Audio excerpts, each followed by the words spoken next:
Hello, ladies and gentlemen. Welcome back to the channel. My name is Mark Roden, and in today's video, we are going to be going over the good, the bad, and the ugly on the 10th generation of the Honda Civic. Okay, we did the 11th gen recently, so now we're doing the 10th gen. Before we get into that, though, two things. One, I'm sick. I don't know what it is. My throat is all weird, and I'm stuffed up. It's probably just a cold, realistically speaking, but it was annoying yesterday. I could barely move, so I couldn't. That's why I missed yesterday. But also, if today I am sounding weird or whatever, and I'm not myself, that's probably the reason why, God struck me down with a cold. He had to nerf me real quick because I was going too ham. So that's the unfortunate truth. You might have to listen to me rasp a little bit here and there, but either way, if you're new here, this is the way the good, bad, and uglies work. First, I go over everything you need to know about the car. This is just basic information about the car, just things like when it was made, how much you can find them for, whatever it may be. And then I get into what the community tends to do with them in terms of modifying them. And then I finally get into the good, the bad, and the ugly, which is pretty much just we'll get into that when we get there. And then at the end of the video, I tell you whether or not I think you should buy, depending on the current situation that you are in. The song of the day is called Untouchable by NBA Young Boy, NBA Young Man, NBA Young Adolescent Teenage Boy.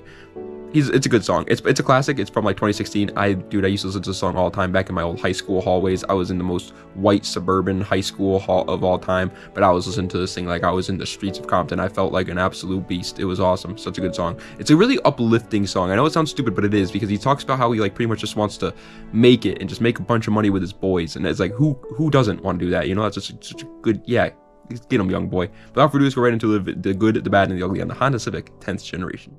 Alright, like I said though, first thing we need to go over is all the basic information about the car. Just, basic things. Also, remember in last video, I don't know if anybody watched last video, but if anybody watched last video, do you remember in last video I was all like, oh, go outside, get some fresh air, it's nice out. That was probably what caused me to get this cold. It was not nice enough out, I guess. It was a double-edged sword, but it was honestly kind of worth it. It was so nice out. Either way, years made, a generation of this car. It was made between the years 2015 to 2022, and like I said, it is the 10th generation of the Honda Civic. It goes by the chassis code FC for all the base models, or FK for the Type Rs. Which, speaking of which, let's go over the trim levels real quick. The LX and the Sport, they both come with a 2-liter inline-4 that makes 158 horsepower. The EX, the EXL, and Touring, they all come with a 1.5-liter turbocharged inline-4, making 174 horsepower. So a little bit more power, but it does have the turbocharger on it, obviously. The SI comes with a 1.5-liter turbo inline-4, same engine, but it makes 205 horsepower. And then the Type R comes with a 2-liter turbocharged inline-4, making 306 horsepower. And obviously the Type R is the top-of-the-line trim. It is the fastest of the bunch. The SI is second. EX, EXL, and Touring are third and fourth and fifth, and then the LX and the Sport are sixth and seventh, I guess you would say. But obviously the LX, Sport, EX, EXL, and Touring, they're all pretty much relatively similar. As for the body styles, this car is available as a 5-door hatchback, which is probably the most common one. A lot of people, that's the one that you see most of the time when driving around on the streets. A 2-door coupe and a 4-door sedan.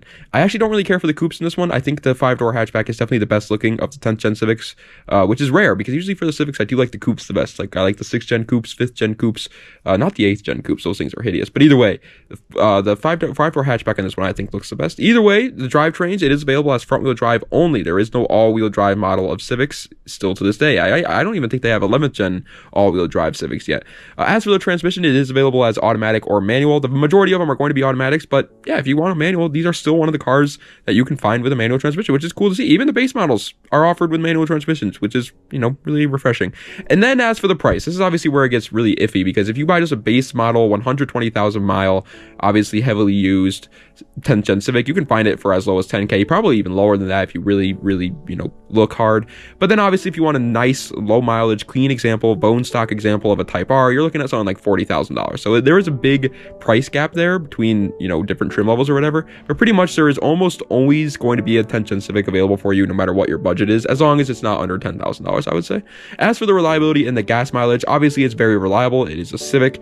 It's one of the more reliable modern cars out there for sure. And then for the gas mileage, it gets a 32 miles per gallon combined, which is very good. It's very, very good, especially for a car of its stature. I know it's still lightweight compared to the most modern cars, but compared to other Civics, it's not. Compared to other Civics, it's definitely one of the heavier ones, and it's got one of the best gas mileage of all of them, so that's good, obviously.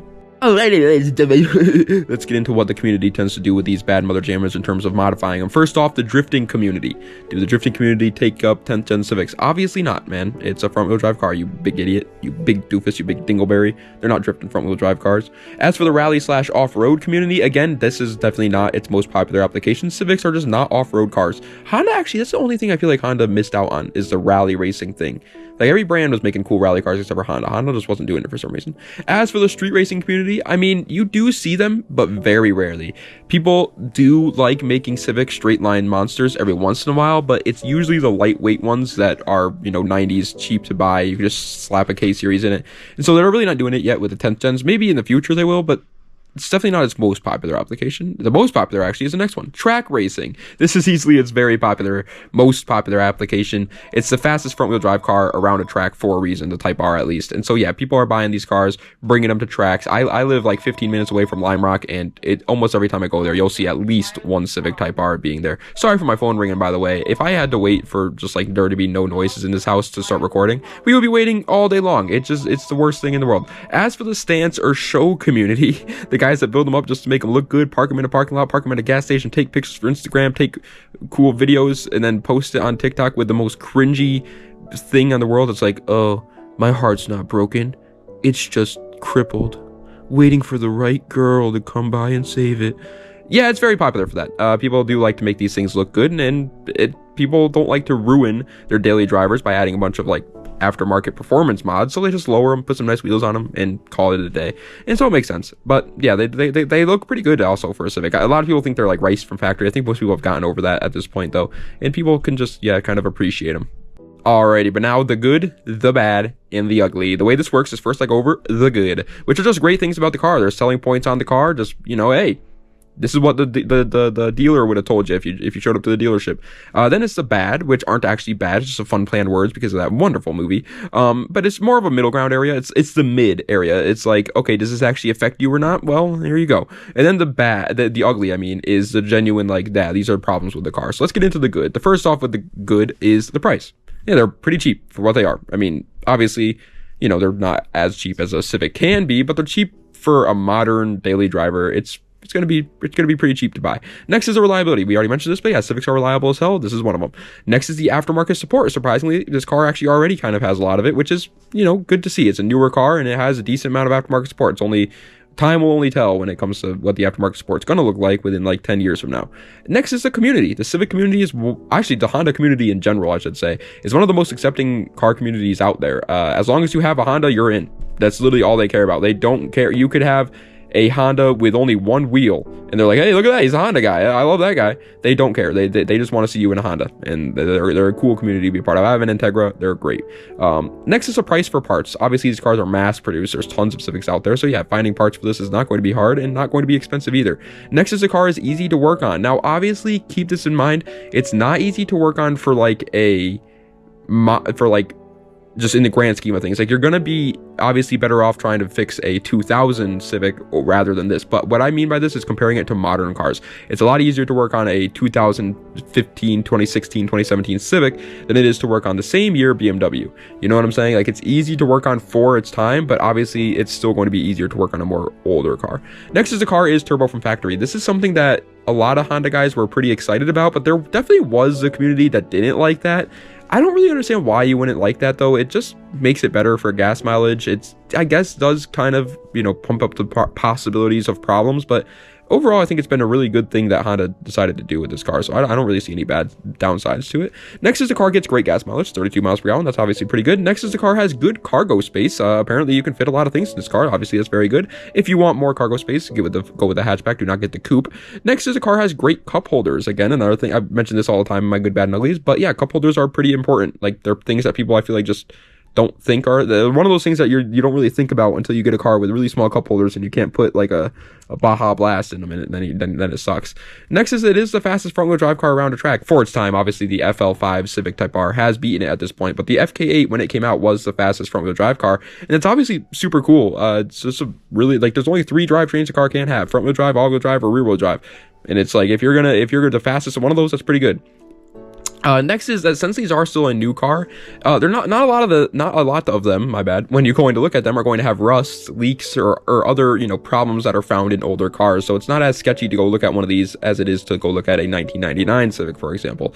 And finally, for the good is the accessibility. Almost anybody can get in one of these cars and build them to their liking and have fun doing it. It's a very good starter car for anybody that's trying to get into the car community and trying to become a car guy and build up their own car or whatever. It's just really good, but it's also good for the people that want the veterans, the people that have built cars already. They can still find fun in this car, so it's obviously a pretty good part there.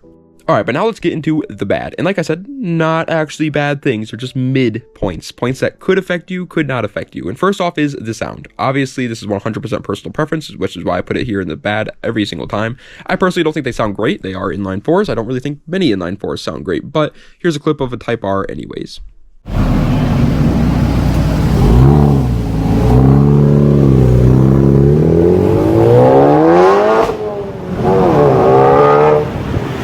Next is the looks. Same deal. Yeah, it's 100% personal preference. A lot of people say that they're rice from factory, but I personally think they look really good.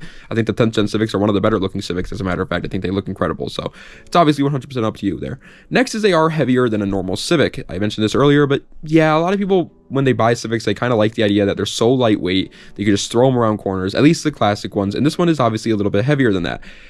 It's still fine. It's still going to be fun. It's still a fun little canyon carver, but it definitely is, like I said, a little bit heavier. Next is they actually don't have the best cabin space. I actually know this firsthand because I rode in one time. My buddy had a 10th gen Civic, and I rode in one 2 hours to the casino, and I'm a 6'1" gentleman, and my legs were pretty cramped in the passenger seat, so it's definitely not the best out there for cabin space. Next is the car is front-wheel drive only. Obviously, some people don't mind that, and some people actually like that, but I personally am a big rear-wheel drive fan, so that's the reason why I'm putting it here. Some people might not like front-wheel drive cars. Next is they don't have the best interior. I don't think many people are expecting them to have the best interior because they are just a Honda Civic. It's literally the most basic economy car you could get into. But yeah, if you're expecting Mercedes level, Audi level, BMW level interior, this is not the car for that. Next is it is missing some modern features that you would expect in just, basic modern features. Things that I personally don't actually even like in the first place, but some people are looking for. I'm pretty sure it does have a backup camera, but backup cameras is the type of thing I'm talking about, if that makes any sense. Next is the car does seem to have some electrical issues, like climate control just not working sometimes, and other little issues that I was looking up online, and people were just like, oh yeah, mine just stopped doing this. And obviously that's not that fun. Electrical issues aren't that fun, but at the end of the day, they're not something that's going to make or break the car. You don't need climate control in order to drive the car, you know what I mean? And next is the radio isn't the best out there. Again, it's another one of those things where it's I don't think many people are expecting to have absolute Bose audio, just perfect concert level audio in their Honda Civic. But if you were expecting that, it's not there. And finally, for the bad is the performance definitely is not great in base models. The SI and Type R are fun from the get-go, but the base models are definitely going to need some supporting mods. And honestly, even the SI might need a little bit of supporting mods to make it actually fun. It's really only the Type R that's going to be fun straight out of the bag there, which is obviously a little unfortunate, but it's again not something that I feel like most people aren't expecting in the first place. Alrighty, but now let's get into the ugly. And there's only one true genuine problem I could find with this car, and that is that the automatic transmissions are not the best out there for Civics, especially not for building power. They're decently reliable, and they're reliable compared to the average car, but again, compared to regular Civics, they're not as reliable as other autos. And again, they are just not the best for building power. They're also just not that fun. I would recommend just getting a manual anyways, man. If you're gonna learn to drive manual on a car, should probably be the car you do it on anyways. They're Civics. They're probably one of the best cars out there to learn manual. They're very forgiving, very reliable. They'll take the damage and you'd be fine. So I would just recommend the manual anyways, but even if it wasn't for the automatic transmission problems, but the automatic transmission does apparently tend to have some problems, which is obviously not that fun. But my final thoughts, do I, Marcus of the Rodent, think that you, viewer of Marcus of the Rodent, think you should buy a Honda Civic 10th generation, depending on the current situation that you're in? Well, we have 4 situations: daily drivers, car guy daily drivers, Sunday cruisers, and race car / project car folks. So let's go into those. For the daily driver folks, the guys that are just looking to buy a car, get them from point A to point B, and that's it. They don't care about how cool it is, don't care about how fast it is, don't care about the best interior, just want to get a nice little daily. Absolutely, it's one of the best choices for you. Just get the base model though, and honestly, if you are literally just getting it just to go to point A to point B, maybe get a 9th gen. They're a little bit cheaper and pretty much the exact same thing. So, but yeah, if you are just a daily, yeah, it's a Civic, man. Get a base model though. Get a base model. As for the car guy dailies, the guys that want a daily driver and we're car guys, and so we say, yeah, we're just gonna get a daily, but we end up buying something that's a little bit more fun than a real daily is, and it's a little bit more unreliable, obviously. Yeah, but we're the opposite. Instead of getting the base models, we should get the Type Rs or SIs, because we will have that little bit of fun that you're gonna want in your daily driver. Again, it's super reliable. It's still gonna be a good choice, but now you have the added bonus of a little bit more horsepower to get you around corners better, especially in the Type Rs. 300 horsepower is more than enough to have some fun with. So yeah, it's a good option. As for the Sunday cruiser folks out there, I would definitely not recommend this.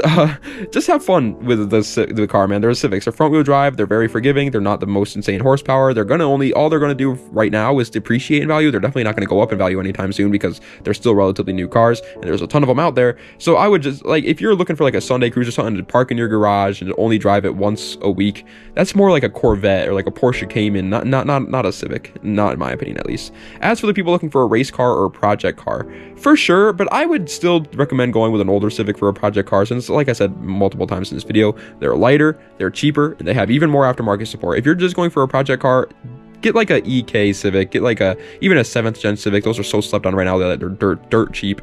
An 8th gen Civic, 5th gen EGs are a little bit too expensive right now in my opinion, but still there are plenty of better options for you if you're looking for a Honda project car that I would just recommend staying away from. It's just too expensive for what you're trying to do, and you're not going to want to destroy a $40,000 Type R to make it into like a little race car, I don't think. So I would just recommend going with one of the earlier models. Well, ladies and gentlemen, that is the end of today's video of the good, the bad, and the ugly on the 10th generation Honda Civic. I hope you guys enjoyed. If you did, please be sure to like, comment, and subscribe to the channel for more content just like this. Let me know what other videos that I see in the comment section down below. And yeah, I'm surprised I got that all out, man. I thought I was gonna have to take at least like one break or something during that to like catch my breath and, you know, lube up my throat there. That sounded mega pause, actually. Hold on. Pause, rewind, so I could moisten my throat. I don't know what to say. Drink water is what I was trying to say, so I could like get freaking so I could keep talking. And it is starting to happen now. My throat's starting to hurt for sure a little bit now, but hey, it's the end of the video, so haha, take that, throat.